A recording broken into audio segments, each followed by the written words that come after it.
औज़ुबिल्लाहिमिनश्शैतानिर्रजीम बिस्मिल्लाहिर्रहमानिर्रहीम रब्बिश्रह ली सदरी वयस्सिर ली अमरी वहलुल उक़दतम मिन लिसानी यफ़क़हू क़ौली। आज हम कंपनीज़ एक्ट के सेक्शन 158 के लेक्चर के साथ हाजिर हैं और ये लेक्चर क्या कहते हैं बहुत इंपॉर्टेंट है तमाम कंपनीज़ के लिए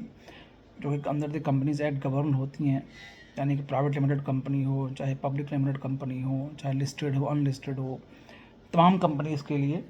ये क्या कहते हैं जो गवर्न होती हैं उसके लिए ये एप्लीकेबल क्या कहते होती हैं। और इसमें बेसिकली बताया गया है कि जब कंपनी इनकॉर्पोरेट होती है तो उसके में ज़ाहिर है कि हमने लास्ट लेक्चर में डिस्कस किया था 157 में कि उसमें जो है वो फर्स्ट डायरेक्टर की नॉमिनेशन होती है और सब्सक्राइबर टू द मेमोरेंडम होते हैं, उन्हीं को क्या कहते हैं फर्स्ट डायरेक्टर बनाया जाता है और वो डायरेक्टर क्या कहते हैं बरकरार रहते हैं फर्स्ट एजीएम तक। अब जब फर्स्ट एजीएम क्या कहते होती है तो फर्स्ट एजीएम की डेट के ऊपर जो जितने कंपनी जो फर्स्ट डायरेक्टर होते हैं कंपनी के, वो तमाम डायरेक्टर फर्स्ट एजीएम को रिटायर हो जाते हैं और क्या कहते हैं वो अगर कोई in case of subsequent director हो तो on the expiry of the term of the office as mention in section 161 जो कि हम आगे जाकर डिस्कस करेंगे, तो तमाम डायरेक्टर जो हैं वो stands retire from the office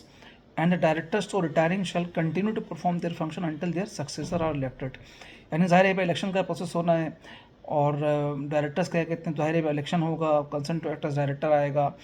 फिर वोटिंग होगी, उसके बाद क्या कहते हैं नए डायरेक्टर जो इलेक्ट हो जाते हैं वो अज्यूम करेंगे चार्ज।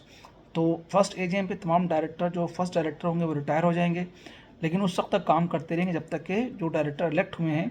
वो अपना चार्ज ना ले लें। और जब क्या कहते हैं वो डायरेक्टर क्या कहते हैं जो इलेक्ट हुए हैं वो अपना चार्ज ले लेंगे तो ये डायरेक्टर क्या कहते हैं जो है वो रिलीज हो जाएंगे अपने चार्ज से, लेकिन इनका टर्म क्या कहते हैं उसी दिन ख़त्म हो जाता है जब फर्स्ट एजीएम क्या कहते होती है। अच्छा, सबसेक्शन 2 ये कहते हैं directors of continuing to perform their function shall take immediate step to hold the election of the directors and in case of any impediment report such circumstances to the registrar within 45 days before the due date of the annual general meeting or extraordinary general meeting as the case may be in which election are to be held। यानी जो first director होते हैं उनकी responsibility है कि first AGM को क्या कहते हैं वो रिटायर हो जाएंगे तो उससे पहले क्या कहते हैं अपने डायरेक्टर को इलेक्ट होने के लिए वो तमाम इंतजाम क्या कहते हैं करें। अब अगर हो सकता है कंपनी ने एजीएम से पहले ही कोई एक्स्ट्राऑर्डिनरी जनरल मीटिंग क्या कहते हैं का इरादा किया और उसको कॉल किया है कि जी ये उसमें डायरेक्टर्स के इलेक्शंस क्या कहते होंगे इस पर्पज़ के लिए, तो भी जो एग्जिस्टिंग डायरेक्टर हैं उनकी जिम्मेदारी है कि वो जो है तमाम स्टेप्स लेंगे और इस बात की इंश्योर करेंगे कि जी वो डायरेक्टर्स के इलेक्शंस टाइम पे यानी वो ज़ाहिर है कि नोटिस सर्कुलेट करेंगे, उसके बाद क्या कहते हैं वो जो है वो नॉमिनेशंस आएंगी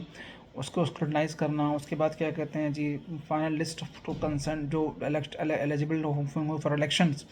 उनकी लिस्ट को क्या कहते हैं पब्लिश करना, सर्कुलेट करना, इलेक्शन का डेट अनाउंस करना, फिर इलेक्शन के इंतजाम करना, सारी चीज़ें क्या कहते हैं करेंगे।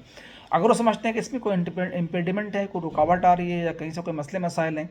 तो 45 days before the due date of annual general meeting वो क्या कहते हैं रजिस्ट्रार को या एक्स्ट्रा ऑर्डिनरी जनरल मीटिंग जो भी क्या कहते हैं इस पर्पज़ के लिए हो रही है वो रजिस्ट्रार को क्या कहते हैं वो इन्फॉर्म करेंगे कि जी ये इंडिपेंडेंट है, ठीक है। उसके बाद सेक्शन 2 के बाद सब सेक्शन 2 के बाद एक प्रोविजो है, वो प्रोविजो कि provided that the holding of annual general meeting और extraordinary general meeting as the case में shall not be delayed for more than 90 days from the due date of meeting or such extended time as may be allowed by the registrar for reason to be recorded only in case of exceptional circumstances beyond the control of directors or in compliance of any other any order of the court। यानी कि directors के लिए mandatory है कि जब annual general meeting हो तो वो इस बात को यकीनी बनाएं कि जी इलेक्शंस हो जाएं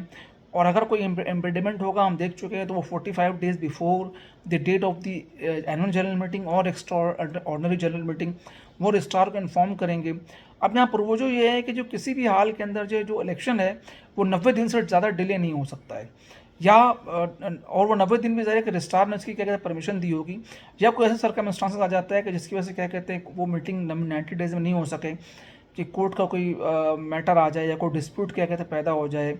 इलेक्शंस के हवाले से या कोई और चीज़ हो जाए, कोई एक्सेप्शनल सर्कमस्टांसेस क्या कहते होंगे तो क्या कहते हैं जो उसको वो रजिस्ट्रार को क्या कहते बताएंगे तो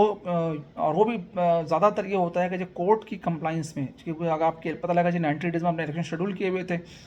और कोई बंदा जो एग्रीव था वो कोर्ट पहुंच गया, उसने कहा कि जी इलेक्शंस कह के सही नहीं हो रहे, तो कोर्ट ऑर्डर कर सकती है कि जी इलेक्शन होल्ड करें और फिर इलेक्शन कराएं। तो इस सिचुएशन के अंदर वो इलेक्शन क्या कहते हैं डिले हो सकते हैं। अब एग्जामिनेशन के अंदर जो है वो क्वेश्चन भी क्या कहते हैं आ सकता है इस हवाले से कि वो आपको डिफरेंट डेट्स दे के वो क्या कहते हैं पूछ सकता है कि जी वो 90 डेज़ को क्या कहते हैं असेस कर सकता है, या क्या कहते हैं कोर्ट के प्रोविजन डाल के कोई आपको देख सकता है कि आपको नॉलेज क्या कहते हैं किस तरह से। और जो प्रैक्टिकली लोग जो प्राइवेट कंपनी के अंदर जो काम कर रहे हैं उनको भी देखना है कि वो कोई नई कंपनी क्या कहते हैं इनकॉर्पोरेट करते हैं तो उस बात को इनको इंश्योर करना है कि फर्स्ट डायरेक्टर को जो है वो बिफोर फर्स्ट एजीएम वो रिटायर कराएंगे। सबसेक्शन 3 ये कहता है कि रजिस्ट्रार में on expiry of period as provided in subsection 2, अगर क्या कहते हैं जनाब वाली सबसेक्शन 2 में जो पीरियड था, जो कोर्ट ने ऑर्डर दिया था या रजिस्ट्रार ने एक्सटेंशन का टाइम दिया था या 90 डेज़ का जो मैक्सिमम टाइम था जो कि ज़ाहिर रजिस्ट्रार ने दिया होगा, तो अब वो एक्सपायर हो जाता है और क्या कहते हैं इलेक्शन नहीं होता, तो जो रजिस्ट्रार है वो अपने ओन मोशन केवल भी क्या कहते हैं इलेक्शन क्या कहते हैं कंडक्ट करा सकता है, या 1/10 ऑफ द मेंबर जिनकी वोटिंग पावर होती है और जिनका शेयर कैपिटल होता है, या on the representation of the member holding not less than 1/10 of the total member of the company not having share capital of the company. तो ये भी क्या कहते हैं इलेक्शन क्या कहते हैं हो सकता है, यानी रजिस्ट्रार अपने ओन मोशन भी कर सकता है, या जो 1/10 मेंबर अगर क्या कहते हैं वो उसको शेयर होल्डर जो अगर हैं वो भी क्या कहते हैं इलेक्शन क्या कहते हैं खुद करवा सकते हैं इसको। और क्या कहते हैं जो रजिस्ट्रार डायरेक्ट करेगा कंपनी को कि जो एनुअल जनरल मीटिंग होल्ड करें, एक्स्ट्राऑर्डिनरी जनरल मीटिंग क्या कहते हैं होल्ड करें और सच डेट के ऊपर, और जो कि क्या कहते हैं ऑर्डर के थ्रू रजिस्ट्रार क्या कहते हैं बताएगा। यानी ठीक है ना, तो रजिस्ट्रार ओन मोशन भी ले सकता है, ये मेंबर भी रजिस्ट्रार को अप्रोच कर सकते हैं कि ये देखें 90 डेज़ भी फर्दर गुजर गई, एक्सटेंडेड टाइम जो अलाउ किया गया था या कोर्ट का ऑर्डर था या रजिस्ट्रार ने टाइम दिया था वो टाइम भी क्या कहते हैं एक्सपायर हो गया है और इलेक्शन नहीं में है, तो 1/10 मेंबर की रिक्वेस्ट के ऊपर रजिस्ट्रार एक ऑर्डर पास कर सकता है और कंपनी को उस ऑर्डर की कंप्लाइंस करते हुए क्या कहते हैं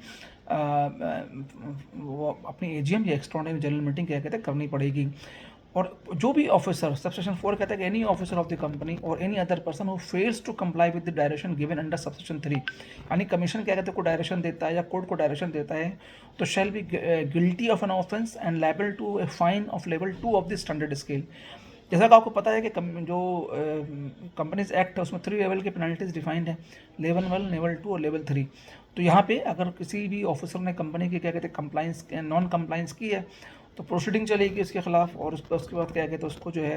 अब वो अगर गिल्टी पाया गया तो उसको level 2 of the standard scale की पेनल्टी क्या कहते होगी। तो आज अपने इस लेक्चर को क्या कहते हैं यहीं तक रखते हैं। इंशाल्लाह अपने अगले लेक्चर में हम सेक्शन 159 के साथ दोबारा हाजिर होंगे। Thank you very much.